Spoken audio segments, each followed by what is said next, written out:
Hey, my peeps, wanted to show you the spreadsheet here a little bit. You'll see that we have printed steady consistency, 83, 83, 83, 83, 83 in this market. So we are finding some support here, I believe.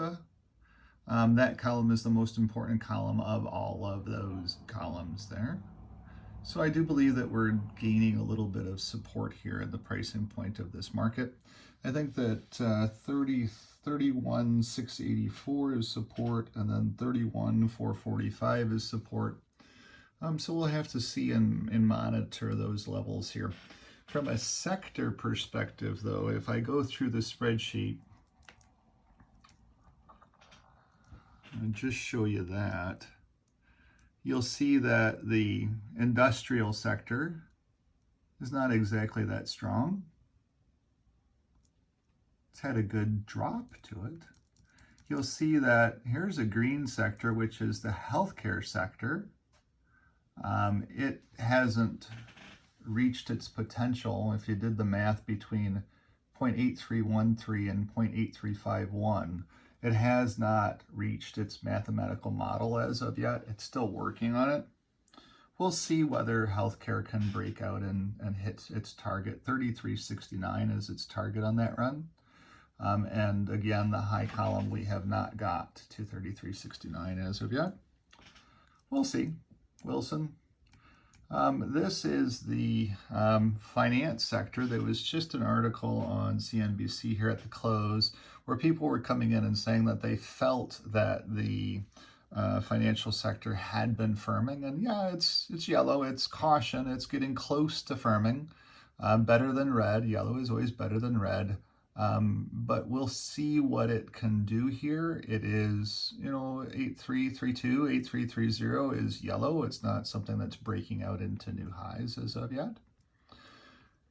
Then we've got the Xlc Communications sector. It's kind of broken down. You see how it went 57, 59, 58, 59, 57, 57, 58, but then 56.8. That wasn't good for today. It did turn vastly negative here as well too.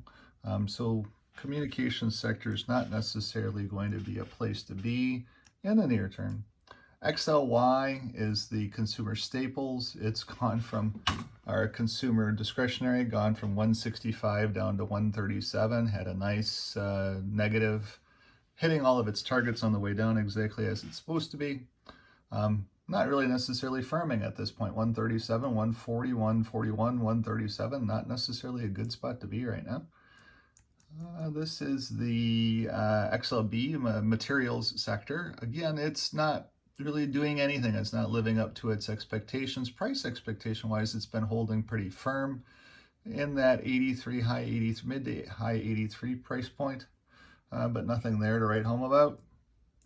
And then we get into the XLK, which is tech. Again, you'll see that tech was 143 at the top of my screen there, down to 132. Its numbers aren't exactly the greatest in the world either, at 82.96 today, even worse than the day prior. Internals into that sector. And if we look at the Xlu Utilities Sector, remember how I said that utilities would be the place that you could be?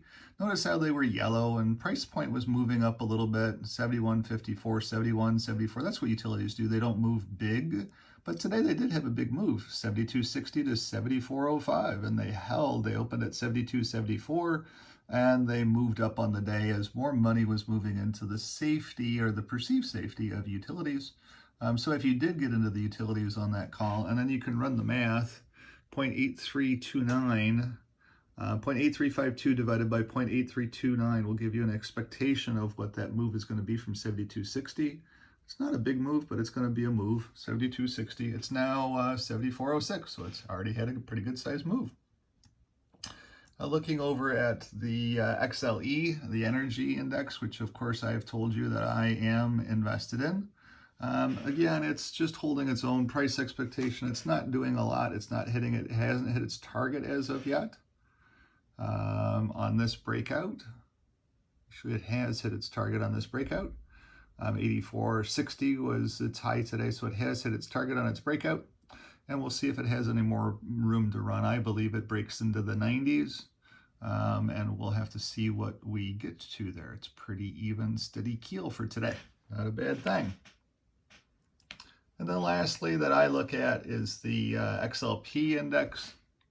Not a whole lot going on. The Krogers of the world, the grocery stores of the world, margins are so slim in that business. Not a whole lot going on from price expectations. 76 down to 73. 70.55 was its low point. Then I do follow a few stocks in the spreadsheet, just a couple, because I do own some of them. The ones that I own, I end up covering in the spreadsheet. I do own Real Realty, since I am with Real Realty. Today was brutal in Real. Its numbers across the board were not good. Negative 107. Negative 0.107 is the worst negative number I've ever seen. That would tell me that this stock is going down further, as the market does not like fintech stocks right now. It makes perfect sense. And then if I go over, this is Occidental Petroleum. You'll see that it's just kind of marginal today. Had a nice run, $65 a share, up from 56 to 65. I still own it. I am profitable on the trade. I traded at 64.30, I think it was, somewhere right around in there. I am still no, it was actually less than that, 64.08. And it's still profitable on the trade. Its numbers aren't exactly the greatest in the world, but I'm holding it. I think that oil ends up winning in this market. So that gives you a good look at, sorry, the rest of the desk is pretty dirty with all the other cars and all this other stuff going on here. That's one of my tasks for tonight, is to get my desk cleaned up a little bit better. But you'll see in the spreadsheet there that everything is, there's nothing really going on in this market. There's nothing to write home about unless you're into a couple sectors. Utilities are holding up and doing okay. Money seems to be flowing there. At the very least, this spreadsheet shows you where money's flowing to. Have a great day. Thanks for tuning in.